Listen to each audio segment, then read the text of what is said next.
And the match would finish 1-1. Spurs pegged back with that Leeds penalty from Dominic Calvert-Lewin. They are 2 points ahead of West Ham after 36 games played now, and they are not in the bottom three as it stands with 2 games left to play. Stuart Robson was watching this game for us as well. What stood out to you, Stuart, in this one? I suppose Spurs will be upset that they didn't get the win, but a point's a point still at this stage of the season.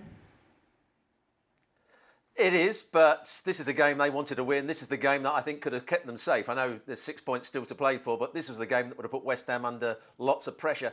And until TEL scored the goal, the game was very tepid. Neither side played particularly well. Spurs didn't play with the energy that I thought they might play with. There was no understanding of how they were going to get the ball from back to front. When they did go from back to front quite quickly, they didn't win the first ball. The midfield players weren't pressing.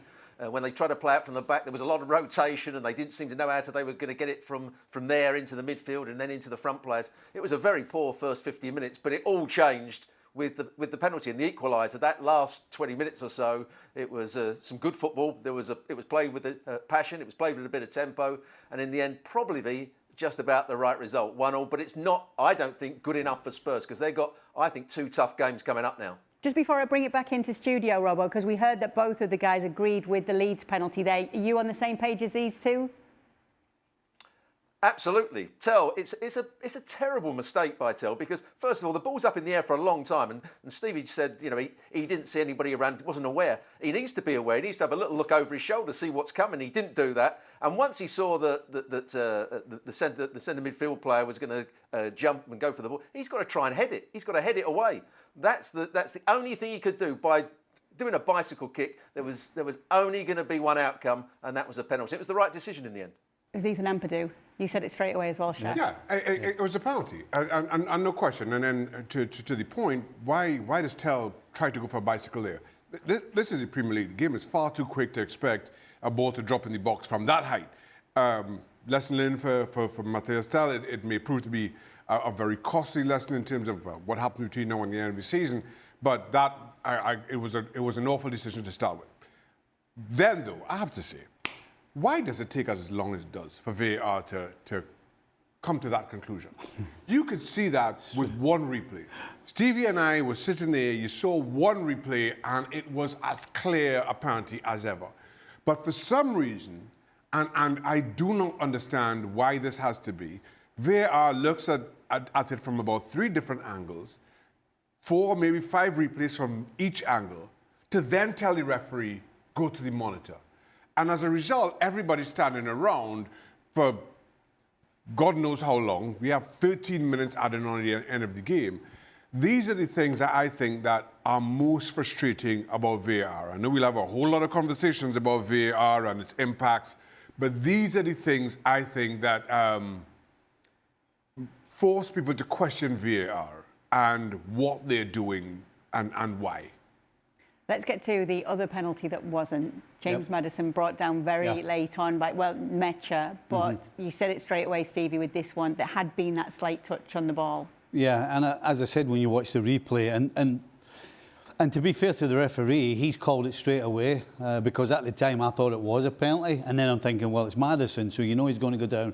But then when you see the first replay and you watch the path of the ball, it does change when the defender puts his leg out, and it does move the path of the ball. And so, yeah, it's an incredible first-time spot from the referee, but it is the right decision.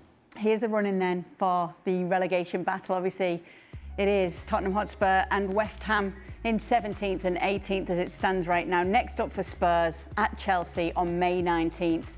And then it's Everton for the final game of the season. For West Ham, they're away to Newcastle on May 17th. And then it's Leeds on May 24th to round things out. What stands out to you here, Stuart? Well, Chelsea away has always been a tough place for Spurs to go. And I thought after their game against Aston Villa, when they played some really good football, they looked to have an understanding, there was some combination play.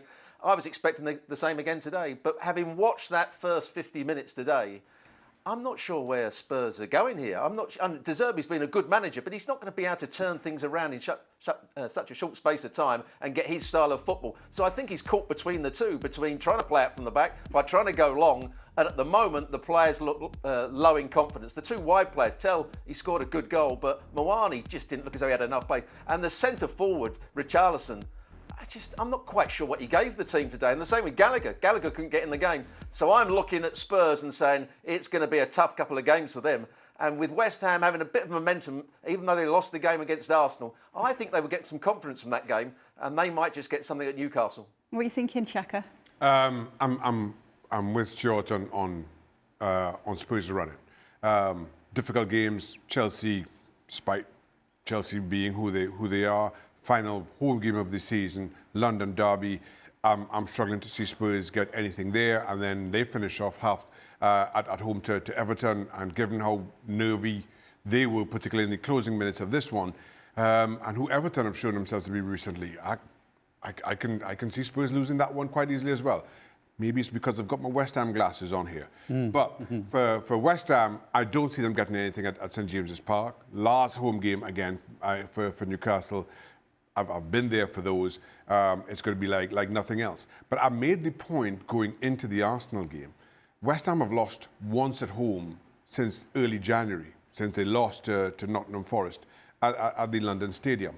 And then you see the effort that they put up against Arsenal. To finish off the season at home to Leeds, who are safe, whose holidays are booked, and those two games being played simultaneously, I could see West Ham winning at Leeds, and if Spurs go and lose those two, this 2 points dropped becomes, well, defining. Can you put in a little call as the mayor of Newcastle? I can. I'm not sure anybody will answer, but was that a Leeds on holiday tonight? No. They're not on holiday yet. Leeds are not on holiday yet. No. They'll be on holiday in 2 weeks' time. No, that's what it is. We saw exactly what Leeds are and what they will be in that last game against West Ham. And the problem for West Ham is they're 2 points behind Spurs. And I don't disagree that where's Spurs, where's the win coming from? But they've got a 2 point advantage over West Ham.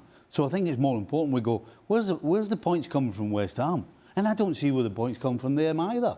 So the fact that Spurs are 2 points ahead right now, absolutely 100%, they are in pole position.